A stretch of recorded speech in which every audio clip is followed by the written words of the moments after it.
Bacaan dari kitab Yesaya. Tuhan berkehendak meremukkan hamba-Nya dengan kesakitan. Tetapi apabila Ia menyerahkan dirinya sebagai kurban silih, Ia akan melihat keturunannya, umurnya akan lanjut, dan kehendak Tuhan akan terlaksana karena Dia. Sesudah kesusahan jiwanya, ia akan melihat terang dan menjadi puas. Sebab Tuhan berfirman, "Hamba-Ku itu sebagai orang yang benar, akan membenarkan banyak orang oleh hikmat-Nya, dan kejahatan mereka Dia pikul." Demikianlah sabda Tuhan.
Melepaskan jiwa mereka dari maut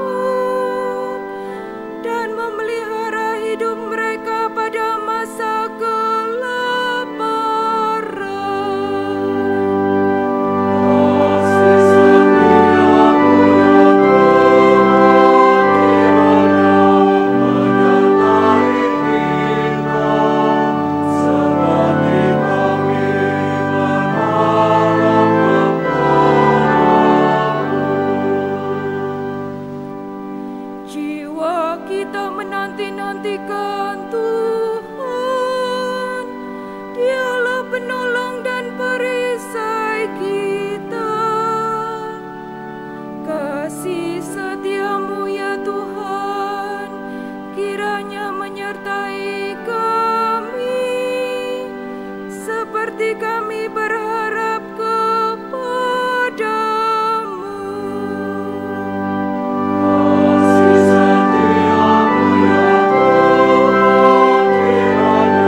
Bacaan dari surat kepada orang Ibrani.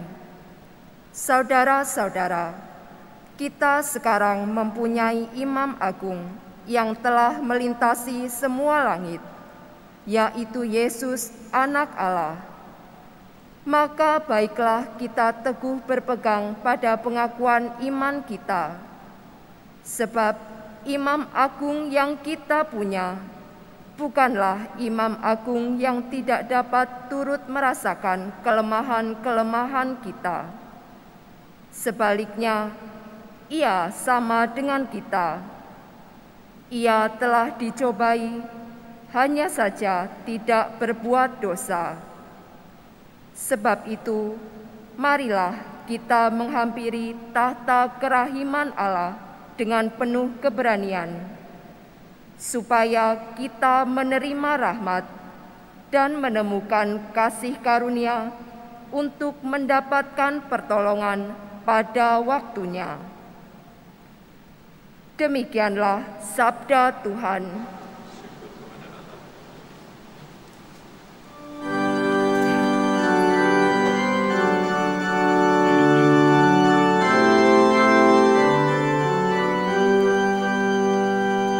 Haleluya, haleluya, haleluya, haleluya.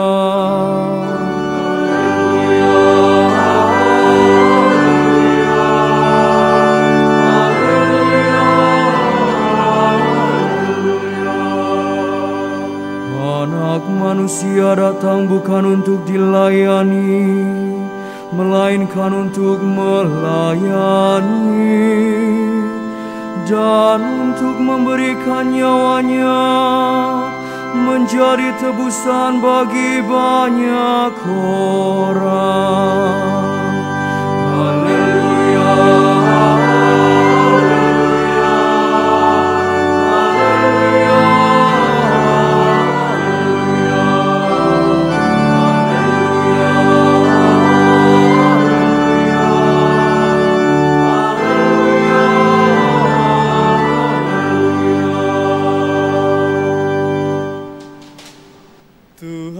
Bersamamu.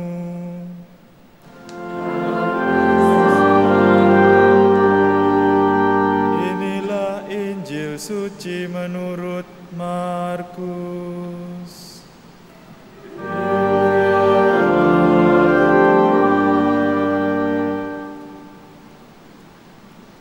Sekali peristiwa, Yakobus dan Yohanes, anak-anak Zebedeus, mendekati Yesus dan berkata kepadanya, "Guru, kami harap engkau melakukan apapun yang kami minta dari engkau."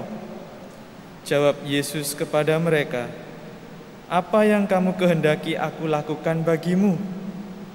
Mereka menjawab, "Perkenankanlah kami duduk dalam kemuliaan-Mu kelak, seorang di sebelah kananmu dan seorang lagi di sebelah kirimu." Tetapi kata Yesus kepada mereka, "Kamu tidak tahu apa yang kamu minta. Sanggupkah kamu meminum cawan yang harus aku minum dan dibaptis dengan baptisan yang harus aku terima?" Jawab mereka, "Kami sanggup." Yesus lalu berkata kepada mereka, "Memang kamu akan meminum piala yang harus aku minum dan akan dibaptis dengan baptisan yang harus aku terima. Tetapi hal duduk di sebelah kananku atau di sebelah kiriku, aku tidak berhak memberikannya. Itu akan diberikan kepada orang-orang yang baginya hal itu telah disediakan." Mendengar itu, ke-10 murid yang lain menjadi marah kepada Yakobus dan Yohanes. Lalu Yesus memanggil mereka dan berkata, "Kamu tahu bahwa mereka yang diakui sebagai pemerintah bangsa-bangsa bertindak sebagai tuan atas rakyatnya, dan para pembesarnya bertindak sewenang-wenang atas mereka. Tetapi janganlah demikian di antara kamu. Siapa saja yang ingin menjadi besar di antara kamu, hendaklah ia menjadi pelayanmu. Dan siapa saja yang ingin menjadi yang pertama di antara kamu, hendaklah ia menjadi hamba untuk semuanya. Karena Putra Manusia pun datang bukan untuk dilayani, melainkan untuk melayani dan untuk memberikan nyawanya menjadi tebusan bagi banyak orang. Demikianlah sabda Tuhan. Terpujilah Kristus.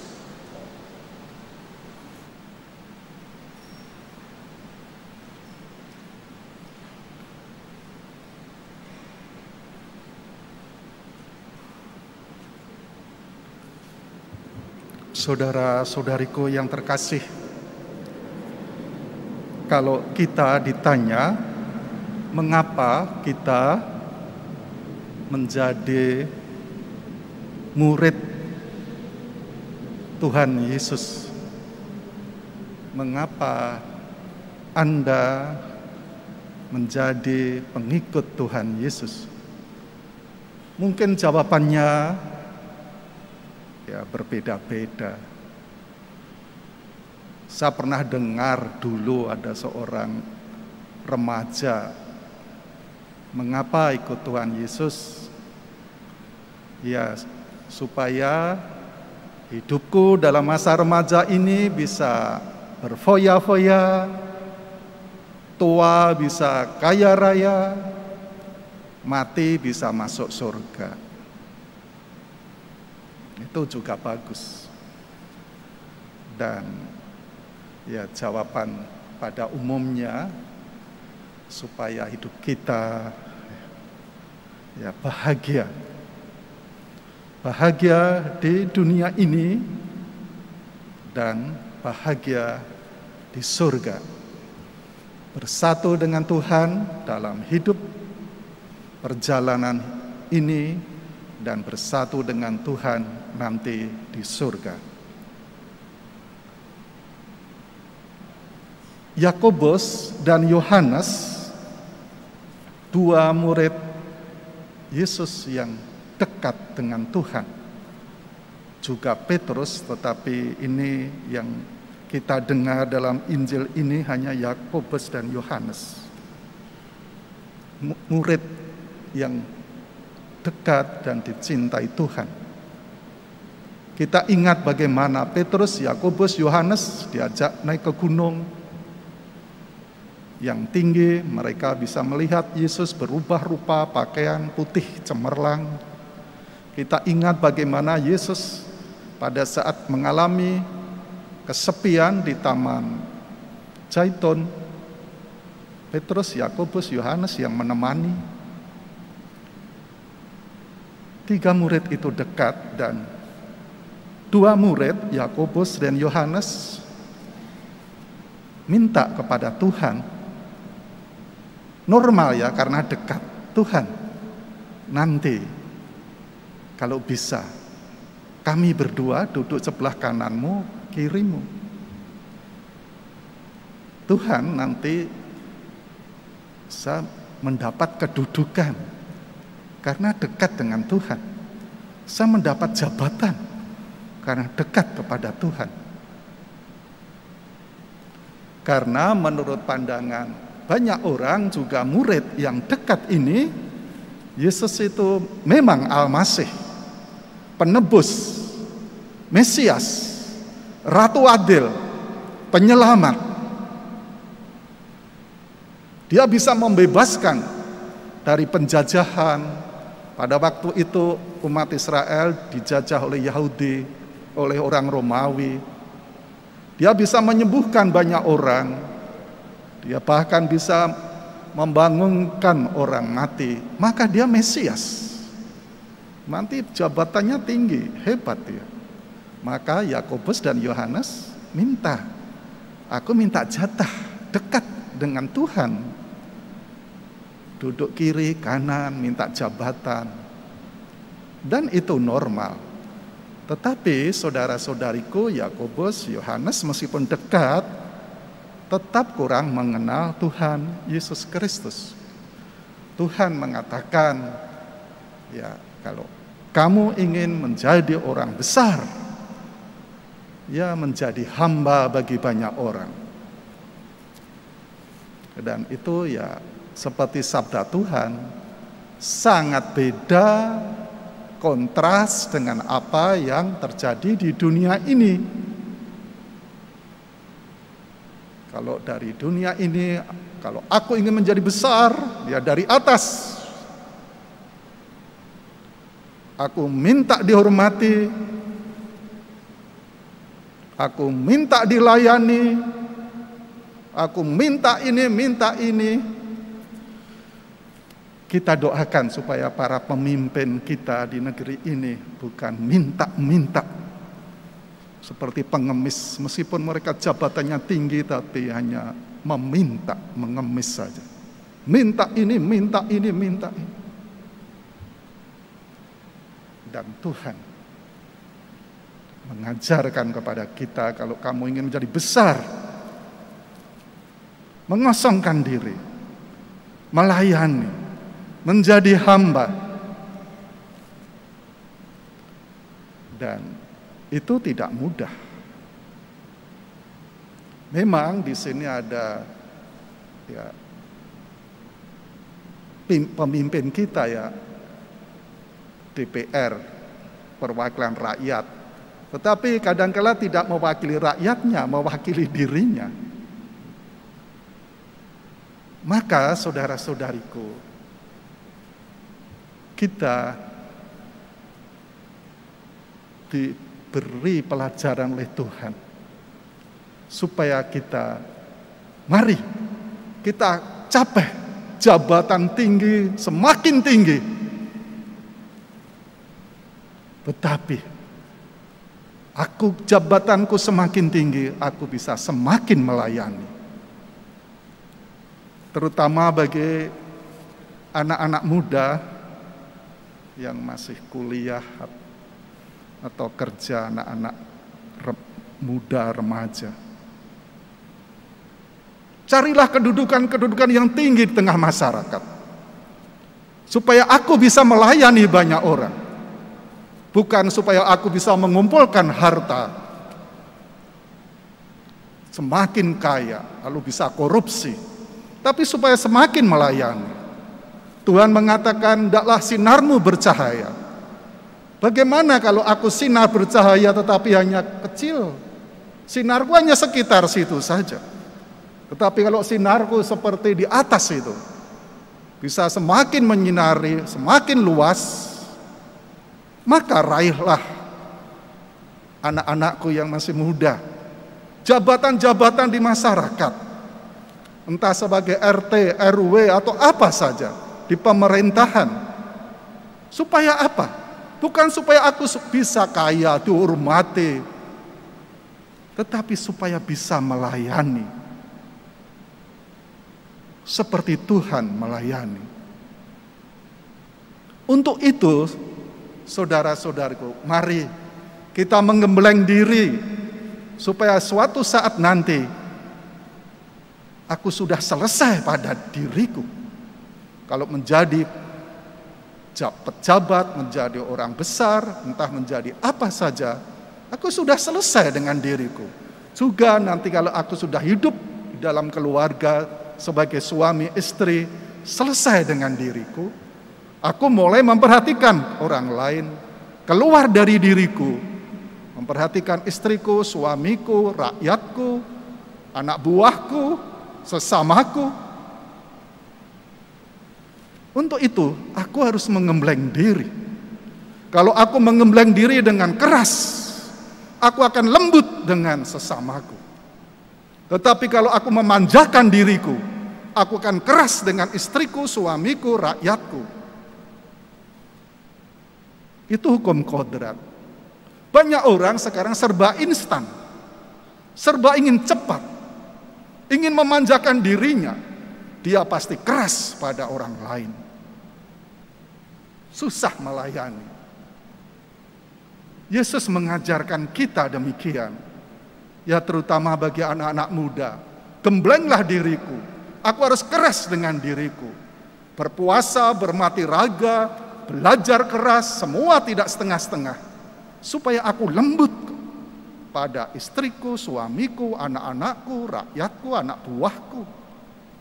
Tetapi kalau aku memanjakan diri, aku akan keras kepada orang lain. Tadi malam saya lihat badminton. Yonatan Christie. Bagaimana dia bisa menang? Mungkin karena latihan keras. Yang lain tidur nyenyak, dia berolahraga, melatih diri, mengatur makanan, dan berjuang keras dengan menang. Ya, kita doakan nanti final juga menang. Tetapi Tuhan mengajarkan hidup kita supaya bisa melayani semakin banyak orang. Kita harus menggembleng diri kita dengan terus-menerus. Dan itu jalan yang menghampakan diri, minum piala, dibaptis itu dengan kata lain, aku harus bisa mengatur diri, menggembleng diri.